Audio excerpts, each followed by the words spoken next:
What's going on, my fellow reefers? March here, Fragbox TV. I'm going to show you today how it's going to be maybe a part of a larger video series setting up this sort of new system here in the store. But let me run you through exactly what we're doing.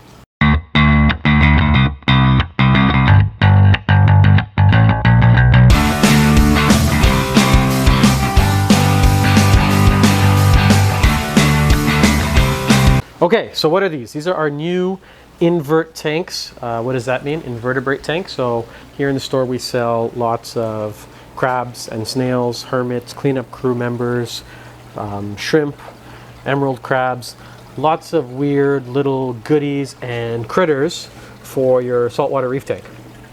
So this is our current system. We even have some well, not too much of that one, but different macroalgae, anything that isn't basically a coral or a fish we house in this sort of system. It's kind of old and was designed by my dumbass not very well, so I'm taking it down and redoing it. Anytime you build a system, do better planning than I did, because this is going to be my third one now. It functions, it works, it's just got some problems, but anyway, this is going to be our newer, improved, larger invertebrate system. These ones measure 6 feet long. They are 6 inches tall and 6 inches wide, with the exception of this one. This one is 8 by 8, but 72 inches long, custom made. You're looking at the back of them right now. So the backs, we've gone ahead and painted them black with just some regular spray paint. And now I've begun to drill holes. So this is going to be our return line over here. And then way over on that end, I'm going to drill a drain line. So the return is what's feeding the tank here with water.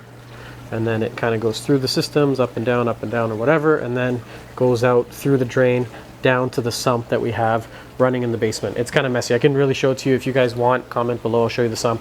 It's just a big ass tank with some baffles. It's not really that fancy. Okay, so let me show you how I drill glass. I think a lot of people, if you haven't done it, there's sort of this idea that it's hard or they're nervous to drill glass. It's actually quite easy. It's really easy. I've drilled, I don't know, hundreds and hundreds of holes. That sounded kind of dirty. I have drilled glass many times in the past.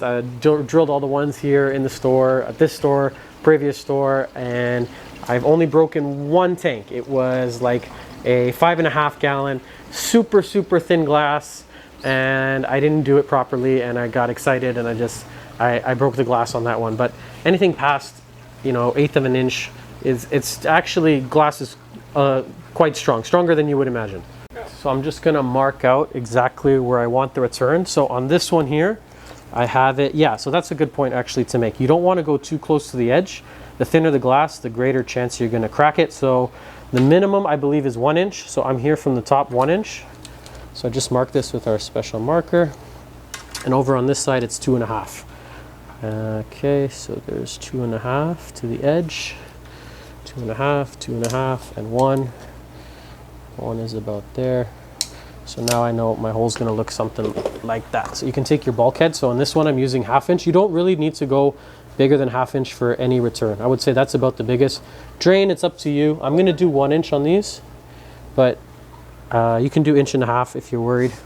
But I don't expect anything to get stuck in these. You should do 2 drains if you have the luxury of doing. And then what I use here is just some plumber's putty. This stuff here. So I make like a little moat out of it.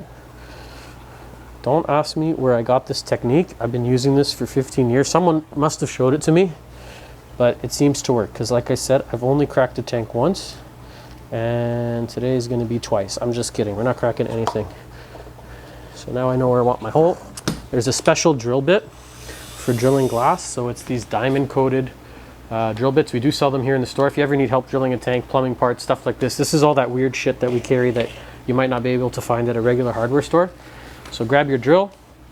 I have it on just normal drill setting. So obviously you don't want to use like a hammer drill or anything. Line it up with the edge. And then I kind of start on an angle.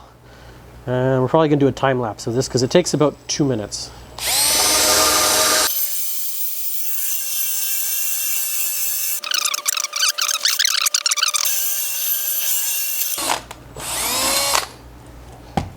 That's it. That's 2 down and 8 more to go. So March was actually using the cup underneath. Some people use towels to catch the little glass piece that comes out, but you don't want it to hit the glass underneath or you're going to shatter it. Okay, Tia made a good point. I was doing that, you kind of see where my hand rotates and I go in a circle motion. Somebody that has been making tanks for like 25, 30 years, the guy who actually made these tanks, when I watch him drill, he does that kind of circular wavy motion, so I think that's where I picked up that technique. I didn't even realize that I did it until she called me out on it. But I think that's it for today's video on drilling reef tanks. If you guys got any questions on how to do this or you need help with plumbing, I'm going to leave our email address at the end of this video so you can get in touch with us. But I'm going to keep doing these videos. If you guys want to see them, just give us a thumbs up or comment below if you find it interesting. Otherwise, I can just go back to talking about corals if you like. I just thought it'd be cool, change of pace. But that's going to replace this system here. So it's actually going to run from this corner. This guy's going to move. We're going to actually shift this guy over here. And then this entire 6 feet with an extra tank is going to be all invertebrates and cleanup crew. But yeah, that's really it for today's video. Give us a thumbs up if you like this one, or feel free to hit us up if you got any questions. Thanks for watching, guys, this episode of Fragbox TV.